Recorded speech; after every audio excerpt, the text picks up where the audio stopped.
Well, I think that he is exceptionally good captain, and he did very well in the very first time that he took over as captain in England. And I think he did an exceptionally good job.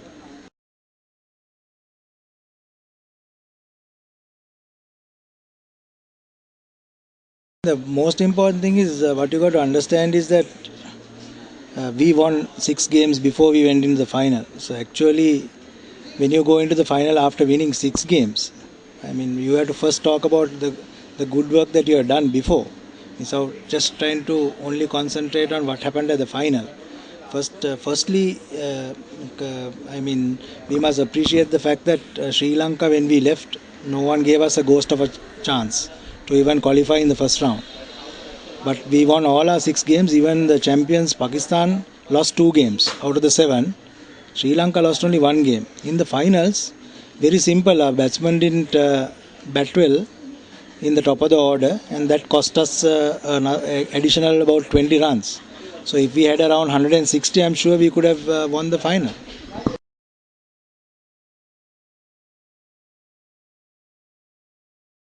Shamindawa spoke to me and he said that he actually wants to retire from Test cricket and concentrate mostly on one-day cricket. And in the last few series that he played in the Test matches, he hasn't been very much amongst the wickets. So we need for these matches in Sri Lanka, we are looking at some fast bowlers who can get us wickets in the top. And Chaminda in the last few tests haven't done that well. And also the fact that he is now basically trying to concentrate more on one-day cricket. That is the main reason that we have not selected him.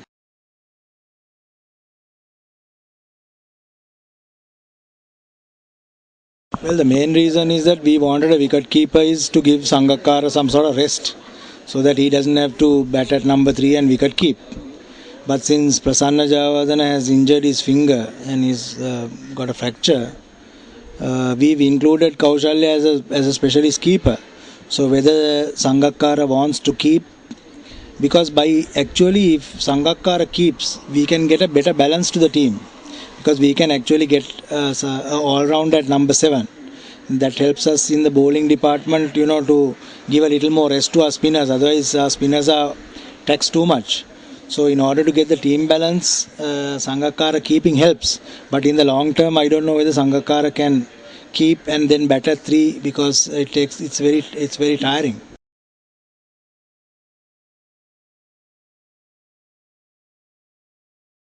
Talk about all-rounders, you got to be very careful. An all-rounder should be somebody that can bat at any given time when it's needed and score 100 for you, and also bowl at vital times and get you wickets. In the case of Maruf, he hasn't done that very often so I don't know whether you can class him as an all-rounder. I think he's mostly a bowler who can bat a little bit, but I don't think you can class him in the form of an all-rounder.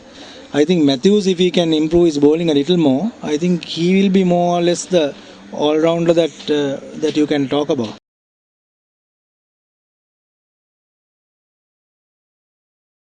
Well, when we select a team, what we look at is to play the best possible team, to get the best possible team balance, and to play the people who are in form. So that is what we have done, and also to try and give the people the necessary confidence that they can go out and play without having too much pressure on them. So that is what the selectors try to do, try to make it easy for the players to go and play their natural game, and to select the best possible players for that to get the proper team balance.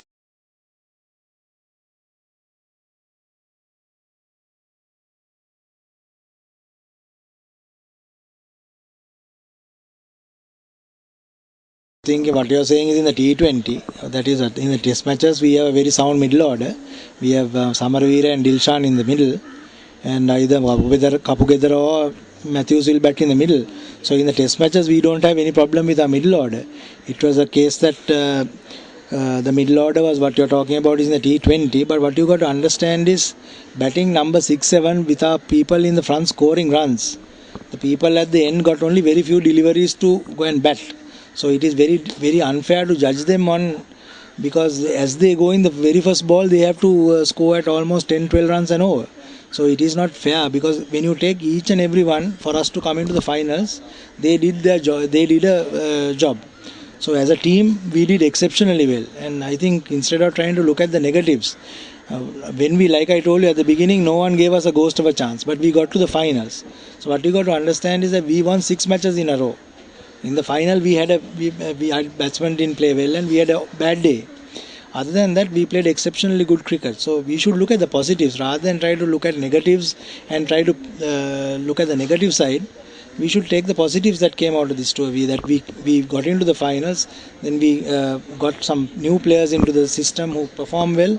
So I think there were a lot of positive parts that we should look at rather than just try to concentrate on the negative parts.